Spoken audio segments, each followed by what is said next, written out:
ডাকে গো, তখন আমার দেহটা পরশ পাচল হয়ে যায়। হ্যাঁ, আমার বলতো যখন ডাকে তখন মনে হয় কি জানো গো, যেন আমার ছেলে কোকিল পুড়িয়ে খেয়েছে। হ্যাঁ, আমার ওই তিনটে ছেলে আমার এরকম ডাকে ডাকো।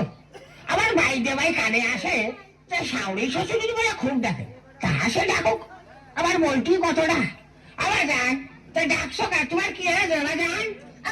আমি বিয়ে করবো, আমি বিয়ে দাও। ওরা মনে আছে, ও মনে আছে, ও কলে গেলে আমার শরীর খারাপ, ও মনে আছে, ওর মাটি দাও মনে আছে।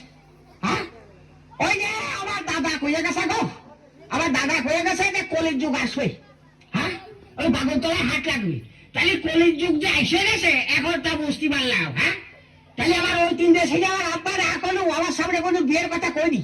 হ্যাঁ, আরে অজাত করতে এসো। হ্যাঁ, এ করতে এসে, হ্যাঁ বিয়ের কথা কয়। আমার গল্প শুনি যে আমেরিকায় বলে রাতেন বলে বোম মেজেছে, আমার বিশ্বাস হয় না লাদেনের কাম করতে পারে। হ্যাঁ, লাদেন মাইল লোকে কি যাবে লোক আল্লাহ, তুমি তো দেখেছো। লাদেন তুমি যদি সত্যি সত্যি আমেরিকায় বোম মেজে থাকো, তো তুমি বোম আমেরিকায় মেজেছো কেন? হ্যাঁ, আমার এই ছোট ছেলের চোখে বাজে দিচ্ছ। হ্যাঁ, বোম তো তুমি মারবা আমার এই বল্টুর মাথায়। হ্যাঁ, ওই যে ছেলে বাপের সামনে কতি ফের আমি বিয়ে করবো। হ্যাঁ, তাহলে দেশে ভূমিকম্প হয়ে যায় না গো। হ্যাঁ, ও কয় কি যে সারা বেজাতের কিছু দেখো। আমার কথা আবার আমি খুশি।